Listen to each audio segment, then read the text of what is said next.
Big news today. Sir Jim Ratcliffe's bold stadium plans have embarrassed the Glazers, while Ruben Amorim is set to let 4 players, including a £31 million defender, leave Manchester United. Stay tuned for all the latest updates. One summer signing is immune from new Manchester United transfer strategy.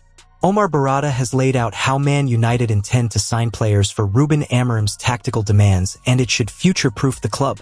Versatility will be the watchword when it comes to Manchester United transfers this summer, with an ability to play in multiple positions and understand tactical demands key to any new recruits arriving at Old Trafford. United will seek to overhaul Ruben Amorim's squad in the first summer window under the Portuguese head coach, equipping him with the players required to fill the 3-4-2-1 system he has brought with him from Sporting. Amorim has remained loyal to that shape and intends to continue to do so, but it's been evident across his first 26 games in charge that he doesn't currently have the players to make it work. Patrick Dorgu is the only significant addition to the squad under Amorim. Arriving for £25 million from Lecce in January, he has improved the balance of the team and offered a more attacking threat at wingback. The signing of the 20-year-old ticked several boxes for United in that the fee was relatively low, and his salary is also small by first-team standards. That is a sign of things to come under Ineos, but United Chief Executive Omar Barada has also outlined why versatility will be a key ingredient in the summer, playing down the need to fill holes in Amorim's system and stressing that the 40-year-old's tactical demands will eventually mean the system is less about the numbers in certain areas. The idea we have is to be able to bring in versatile players that can be adaptable to multiple systems, said Barada.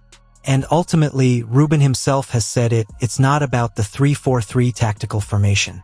It's about an idea, a concept of how he wants to see the team playing. He wants to see the team playing more on the front foot, more of a possession, attacking-based style of football. So for that, you need players that can play in multiple positions that can adapt to that vision that Ruben has. And this is what we're going to try to do over the next years in our recruitment. United will probably look to sign another wingback this summer, while they could also strengthen their defensive and attacking midfield. But the key priority will be a striker, and versatility is unlikely to be an issue in that area. 2 players that could follow Amorim from Sporting offer a good example. Talented 17-year-old Giovanni Quenda can play on either flank as a wingback and operate as a number 10, giving Amorim more tactical options. But Victor Gyökeres was the figurehead of Amorim's Sporting side and an out-and-out number 9. Sir Jim Ratcliffe has embarrassed the Glazers again with Manchester United stadium plans. Sir Jim Ratcliffe's popularity rating has dropped among Man United fans in recent months, but he has at least offered something the Glazers never have.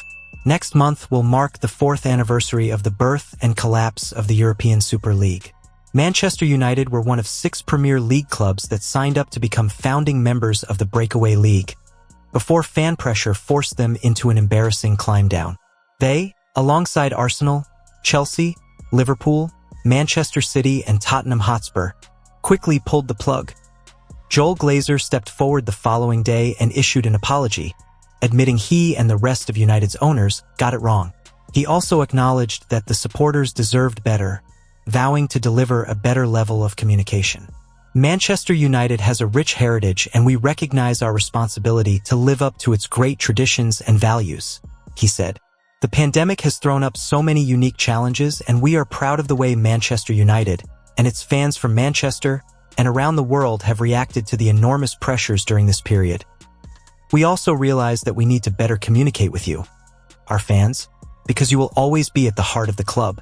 Until Sir Jim Ratcliffe and Ineos came along in February last year, communication and dialogue with the fans remained at a premium.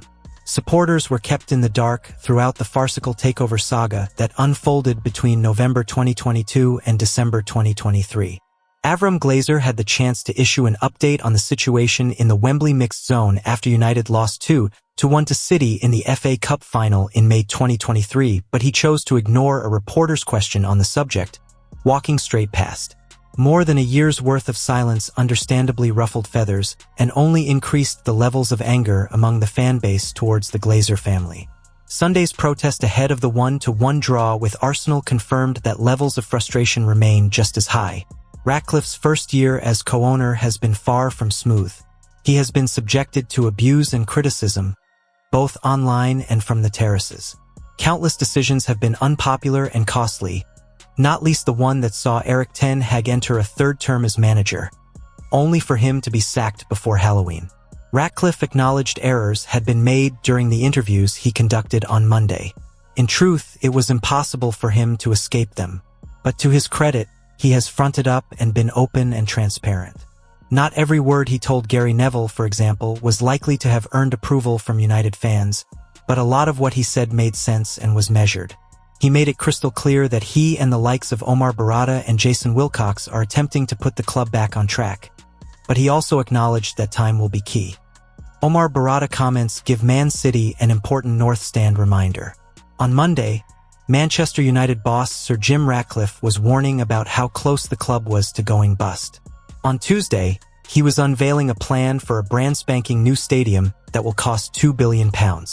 Without wishing to make the Craig David remix any more boring, Manchester City will not be in love with the idea of their nearest rivals leaping out of the past after letting the city turn blue by clinging to their past. Demolishing Old Trafford is certainly a bold move. It would ruin the song that City fans started up last season for one, and a new 100,000-seater would outflank the Etihad however good the North Stand revamp is. City have done what they can to modernize their stadium and keep it competing with the best in the business, but improving an existing site is almost never going to be as effective as building a brand new one. That doesn't mean that the club and the fans shouldn't wish for the final piece of the Etihad puzzle to be the very best that it can be, just that it has never been the perfect solution, so may not serve all purposes. What it does have going for it is that it has been relatively quick to build and will be ready to start adding to the atmosphere and the revenue from next year. Test events will begin in January 2026 if all goes to plan, with hopes that the new stand will open before the end of the 2025-26 campaign. As impressive, if rather unfortunately like a circus, United's new design looks, it is just that. Building work has not started because it is not yet clear how it will be funded at this very early stage of their process.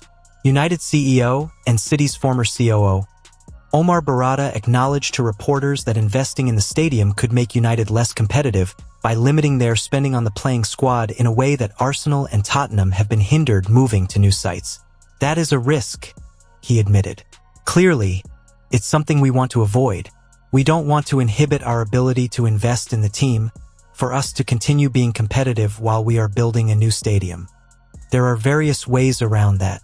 One of the things we are looking at is to shorten the construction timelines so we can have a new stadium within 5 years. That's our ambition.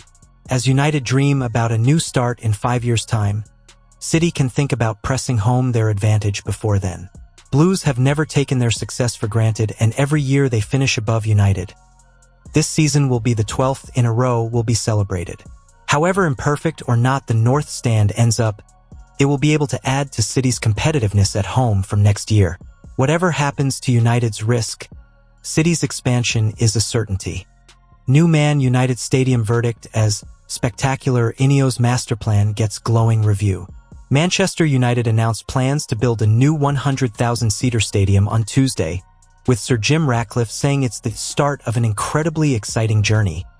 Manchester United fans approve of the club's plan to build a sensational 100,000-seater stadium and feel the initial design is spectacular.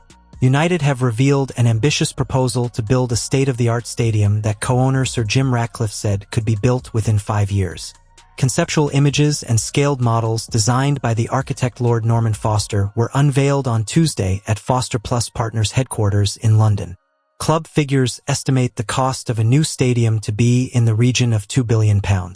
Once the new stadium is constructed and opened, United's existing home is set to be demolished. United would likely continue to be playing at Old Trafford until they move into their new stadium, however. Architects at Foster and Partners said the new stadium would feature an umbrella design and a new public plaza that is twice the size of Trafalgar Square. The design will feature 3 masts described as the Trident, which the architects say will be 200 meters high and visible from the Peak District. Plans for the new stadium look ambitious, and United fans have since been delivering their views on the club's idea to build the 100,000-seater arena and Norman Foster's design. Firstly, United fans, in a poll ran by Manchester Evening News, were asked if they approve of the plan to build the new stadium, and it got a very overwhelming response. In fact, from 2,600 votes, 81% approve of the idea to move, with the other 19% not agreeing with that view. Then when quizzed on what the fans thought of Foster's design, 53% believe that it is spectacular. That was the most popular answer, with 23% going for quite nice instead. There were, however, 24% who gave a negative response. 10% claimed they don't love it, while 14% feel it's awful. While most fans in the poll are very much for the idea and approve Foster's design, there are some that do not want to move from Old Trafford and into the brand new stadium. Ratcliffe is someone, however, that is excited about United's plan for the new stadium. Today marks the start of an incredibly exciting journey to the delivery of what will be the world's greatest football stadium, at the center of a regenerated Old Trafford, he said. Our current stadium has served us brilliantly for the past 115 years, but it has fallen behind the best arenas in world sport. By building next to the existing site, we will be able to preserve the essence of Old Trafford, while creating a truly state-of-the-art stadium that transforms the fan experience only footsteps from our historic home. Just as important is the opportunity for a new stadium to be the catalyst for social and economic renewal. Ruben Amorim ready to let 4 players leave Manchester United as free agents, including £31 million defender. Manchester United fans can expect big changes this summer, with Ruben Amorim set to mold his squad at Old Trafford. The 2024-25 season is entering its final stretch, and Manchester United fans surely can't wait until the summer. This has been another season to forget for United fans, but Europa League success could at least bring some positivity. United face Real Sociedad on Thursday night, with a place in the quarterfinals up for grabs. Ruben Amorim has played down the Europa League's importance, but a deep run in the competition would at least give United fans something to shout about. Some will already be looking towards the summer though, with Amorim needing to make sweeping changes to his squad. For Manchester United players set to leave, United need to offload players in order for Amorim to bring in the players he wants this summer. Antony is impressing at Real Betis, whilst we have surely seen the last of Tyrell Malacia, Jadon Sancho, and even Marcus Rashford at United. The Daily Mail now report that 4 players are expected to leave United on free transfers. Goalkeeper Tom Heaton, defenders Johnny Evans and Victor Lindelof, as well as midfielder Christian Eriksen, are all out of contract this summer.